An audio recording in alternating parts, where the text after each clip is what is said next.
Hi humans and welcome back to Humanities. In today's lecture, we are going to complete our chapter number 9 of Book 2 Political Science, which is your Politics in India since Independence. तो जो हमारा 9th chapter है उसका नाम है Recent Development in Indian Politics, यानी कि after the 1990s क्या सिनेरियो है हमारी पॉलिटिकल फ्रेमवर्क में, कौन कौन सी पार्टीज हैं, कौन कब जीती, कितने कोलिशन गवर्नमेंट बने, उनके नाम क्या थे एंड सो ऑन।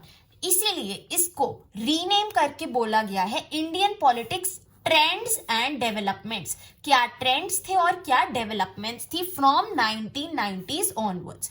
क्लियर है? So topics to be covered for our term 2 examination. Number 1, era of coalitions में कौन कौन सी party? National front, united front, हमारा यूपीए, हमारा एनडीए।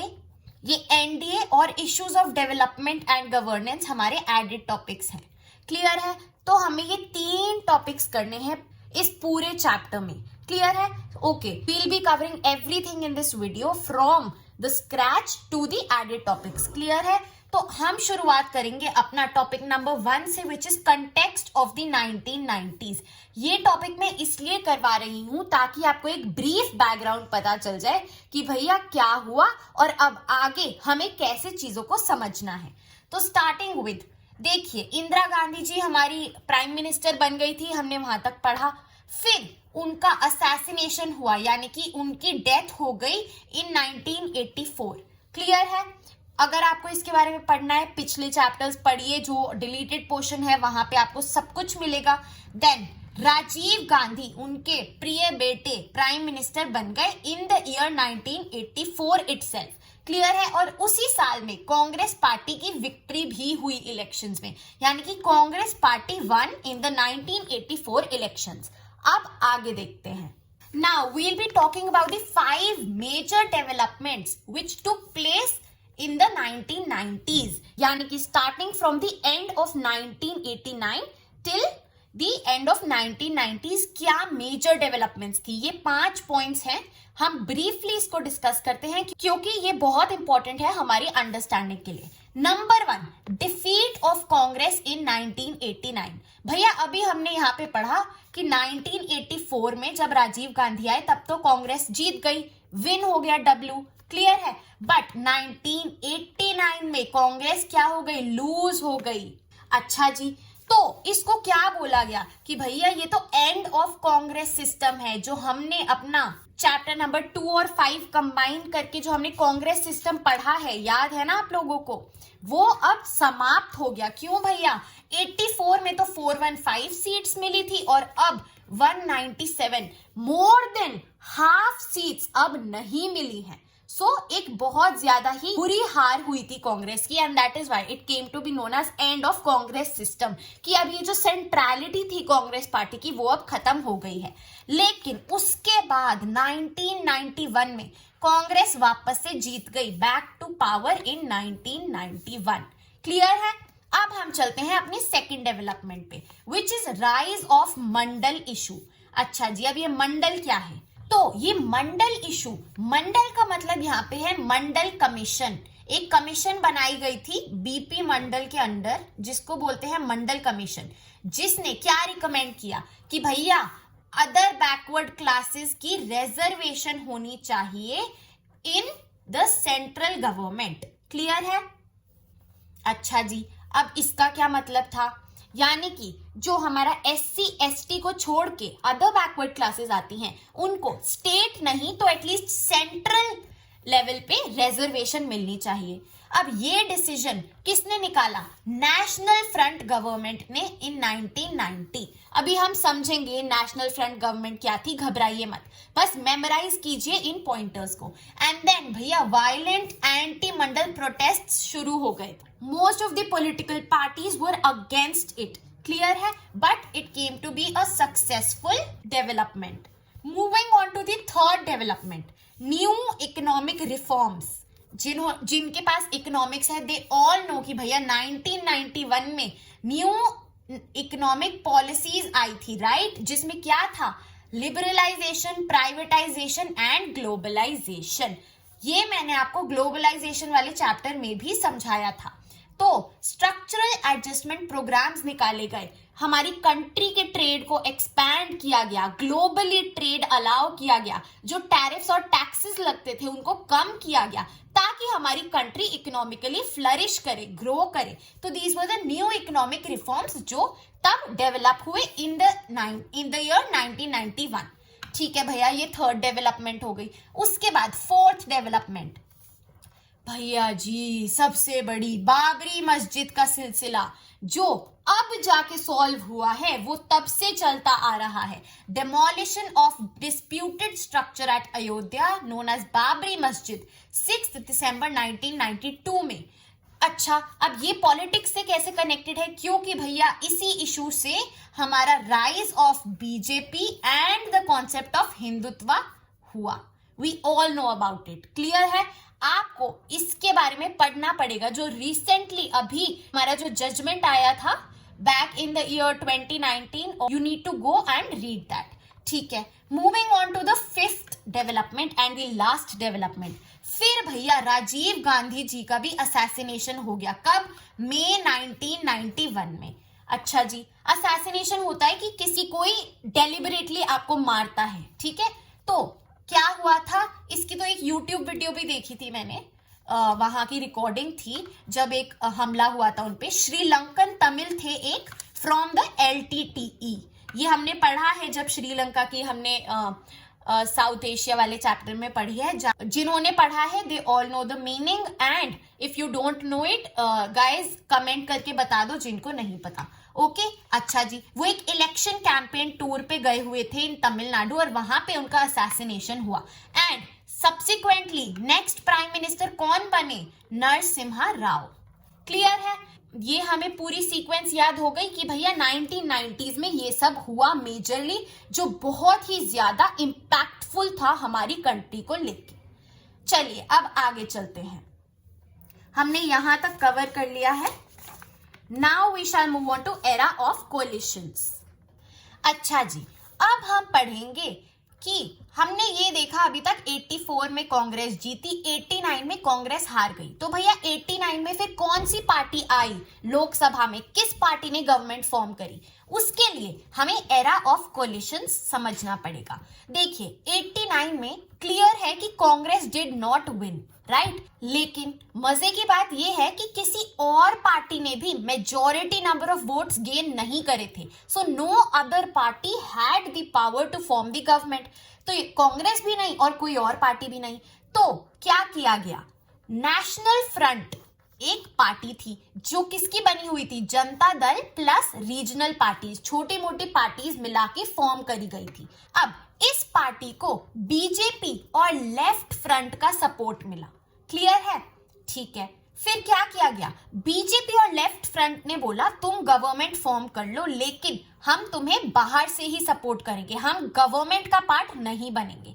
तो नेशनल फ्रंट बन गई हमारी पार्टी। तो इस बेसिस पे नेशनल फ्रंट ने कोलिशन गवर्नमेंट फॉर्म करी, but the BJP and left front did not join this government.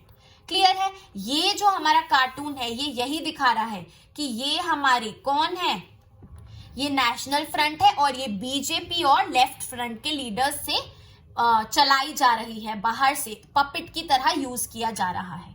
Clear? अच्छा जी, अब आगे देखिए, ये मल्टी पार्टी सिस्टम 1989 ऑनवर्ड से चला ही आ रहा है इवन टिल डेट। अच्छा, अब इसका फंडा क्या है? यही फंडा है कि जब कोई सिंगल पार्टी क्लियर मेजॉरिटी से नहीं जीतती इलेक्शन तो उसको अपने दोस्त ग्रुप बनाना पड़ता है और वो मिलके उनके जो अलग अलग वोट्स होते हैं वो टोटल क्लब करके मेजॉरिटी ऑफ वोट्स बन जाते हैं और ऐसे वो गवर्नमेंट फॉर्म कर लेती हैं। चलिए अब हम दो सिनेरियो देखेंगे। 1989 में जैसे मैंने आपको बताया national front party was supported by BJP and left front. Clear है? अच्छा, अब नेक्स्ट इलेक्शन में ही 1996 में नेशनल फ्रंट की जगह आ जाती है यूनाइटेड फ्रंट। अब यूनाइटेड फ्रंट सेम है, बस एक चीज रिप्लेस हो गई कि भैया बीजेपी की जगह यहाँ पे कांग्रेस का सपोर्ट आ चुका है और लेफ्ट फ्रंट का तो है ही है। तो नेशनल फ्रंट 1989 में थी एंड फिर यूनाइटेड फ्रंट आ गई 1996 में। लेकिन ऐसा क्यों था? यहाँ पे हम देख रहे हैं बीजेपी है और यहाँ पे कांग्रेस आ गई, क्योंकि भैया 1989 में बीजेपी, लेफ्ट फ्रंट और नेशनल फ्रंट कांग्रेस को रेस के बाहर करना चाहते थे, देवर अगेंस्ट कांग्रेस। और 1996 में ये हमारे सब पार्टी सेम है पर इनका मोटो चेंज हो गया, अब ये बीजेपी को रेस से आउट करना चाहते हैं, तो यहाँ पे कांग्रेस आ गई। क्लियर है? जो भी लीडिंग पार्टी होती है उसके अगेंस्ट सब क्लब करके अपना कोलिशन बना लेते हैं। अच्छा जी, तो अभी हमने जो 1996 की बात करी, हमने उसमें डिस्कस किया कि बीजेपी को वो रेस से बाहर करना चाहते थे। क्यों करना चाहते थे? Because BJP was the largest party to form the government, लेकिन उसको मेजॉरिटी नहीं मिली लोकसभा में, so it could not independently form a government. तो क्या किया गया? वही कोलिशन गवर्नमेंट बनाई गई, काफी सारी पार्टीज को अपने आप से मर्ज करके क्लब किया गया और इस कोलिशन को बोलते हैं NDA, national democratic alliance. Clear है? अच्छा, अब देखिए, this is the timeline of NDA. 1998 में इलेक्ट हुई, 1999 तक चली, फिर री इलेक्शन हुए 1999 में and it completed its full term under Atal Bihari Vajpayee. So हमारी फर्स्ट एनडीए गवर्नमेंट किसके अंडर थी? Atal Bihari Vajpayee as the PM. ये है हमारी टाइमलाइन। यहां जरा देखते हैं। सबसे पहले नेशनल फ्रंट 1989 में किस किस से सपोर्टेड थी? जो मैंने ट्रायंगल बनाया यहाँ पे, BJP and left front, right. उसके बाद यूनाइटेड फ्रंट, इधर कौन आ गया? कांग्रेस एंड लेफ्ट फ्रंट 1996 में। उसके बाद 1997 और 99, देखिए एनडीए जब पहली बार आई तो उसको एनडीए 1 बोला गया, एनडीए जब दूसरी बार आई तो उसको एनडीए 2 बोला गया। क्लियर है? अच्छा जी, अब इसके बाद एक और नई पार्टी उभर के आएगी फ्रॉम 2004 ऑनवर्ड्स, जो कि है यूपीए। इसके बारे में अभी आगे पढ़ते हैं। अच्छा, now there is this statement written in your books on the page number, also ये जो आपका पेज नंबर 179 है बहुत इंपॉर्टेंट है, इसको एनालाइज करिए, स्टडी करिए, क्योंकि आपकी जनरल नॉलेज के लिए बहुत इंपॉर्टेंट है। हमारा ये political rise of other backward classes नहीं आ रहा है, it has been deleted from your syllabus, ये सब कुछ हटा दिया गया है, but I would say must read है आपकी जनरल अवेयरनेस के लिए, बिल्कुल पढ़िएगा। हाँ, तो पेज नंबर 189 पे ये स्टेटमेंट दी गई है, the period after 1989 is seen as the period of decline of Congress and rise of BJP. ये बहुत इंपॉर्टेंट हो जाती है, क्यों? हम यहाँ पे ये सारा सिनेरियो बताएंगे। ठीक है, अब हम चलते हैं अपना 2004 के इलेक्शंस पे। अभी तक तो हमने पूरी टाइमलाइन पढ़ ली, अब बारी है 2004 की। तो भैया एनडीए जो था it was led by BJP, ठीक है, हम सबको पता है। अब एक नया कैरेक्टर आ गया जो है यूपीए, यूनाइटेड प्रोग्रेसिव अलायंस। अब ये यूपीए कौन था? It was led by Congress. Clear है? ये ओपोनेंट्स हो गए, ठीक है, डन। और ये कांग्रेस वाली UPA it was supported by left front, left front यानी कि the communist party of India. चलिए अब देखिए, जो हमारे 2004 के लोकसभा इलेक्शंस थे उन्हें बोला गया that it was the revival of Congress party, क्योंकि कांग्रेस पार्टी उस इलेक्शंस में जीत गई थी। लेकिन ज्यादा खुशी बनाने की ये चीज नहीं थी, क्योंकि दोनों पार्टी के वोट्स में एक नेग्लिजिबल डिफरेंस था, ज्यादा गैप नहीं था, ज्यादा ब्रॉड मार्जिन से वो नहीं जीते थे, दोनों लगभग सेम पेस पे चल रहे थे, थोड़े कुछ वोटों की वजह से वो जीत गए। अच्छा, अब देखिए वापस 2009 में यूपीए की गवर्नमेंट बनी, फिर 2014 में आप सबने विटनेस किया है जो मोदी जी की गवर्नमेंट थी, इट वाज एनडीए 3। क्यों? क्योंकि ये तीसरी बार आई। अच्छा, 2019 में एनडीए 4। Is it clear? अच्छा, इनको हम अब डिटेल में पढ़ेंगे through the added topics, don't worry. Before moving on to the added topics, हम एक बार चलते हैं अपने लास्ट टॉपिक पे, विच इज ग्रोइंग कंसेंसस। ये है हमारे लास्ट के कुछ pages and they are very important for your understanding. तो भैया अब टाइम टाइम के साथ साथ ना पॉलिटिकल पार्टीज के बीच में एक कंसेंसस आ गया है, यानी कि ऐसी चीजें आ गई हैं जिन पे वो म्यूचुअली अग्री करते हैं, एक अंडरस्टैंडिंग बन गई है। किन चीजों की? Agreement on new economic policies, जो अब देखो, जो तब की पॉलिसीज आई थी 1991 में, पहले बहुत क्रिटिसाइज किया गया, बट अब इन जनरल गवर्नमेंट्स बहुत ओपन रहती हैं to bring any reform for the good of the country. ठीक है, उसके बाद acceptance of political and social claims of backward castes and classes. अब अगर कोई भी रिजर्वेशन पॉलिसी है, कोई भी रिफॉर्म आ रहा है for the betterment of the deprived sections, तो गवर्नमेंट उसको प्रमोट करती है। सारी पार्टी समझती है कि हाँ भैया ये रिप्रेजेंटेशन बहुत इंपॉर्टेंट है because of the struggle that these communities have faced in the past. Clear है? अब ये समझ गई हैं बातें। ठीक है, उसके बाद acceptance of role of state level parties in governance of the country. इस पॉलिटिक्स को एनालाइज करके हमें समझ आता है कि छोटी से छोटी पार्टी जब एक कोलिशन में आती है तो वो उसके वोट्स को एड अप करती है, यानी कि चाहे पार्टी स्टेट लेवल पे हो या सेंट्रल लेवल पे हो, सारी पार्टीज इक्वली इंपॉर्टेंट है because they have their own identity and a specific role in the governance of the country.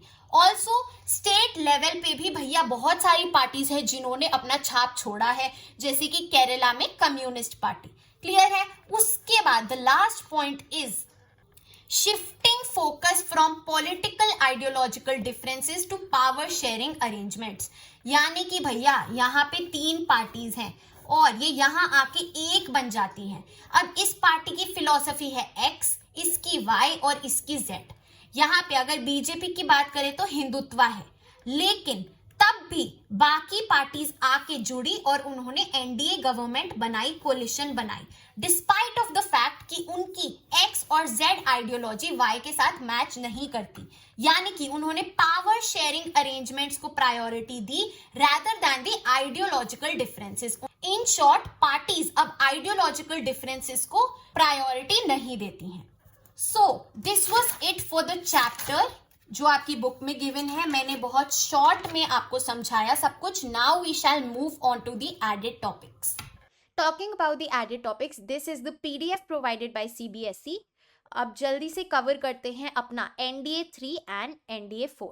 Starting with, देखिए, the BJP led by Prime Minister Narendra Modi got an absolute majority in Lok Sabha elections in 2014। हमारा 2014 की बात हो रही है, जैसे मैंने आपको बताया, after nearly 30 years in Indian politics a strong government with an absolute majority was established at the center, though called NDA 3, इसको NDA 3 नाम दिया गया।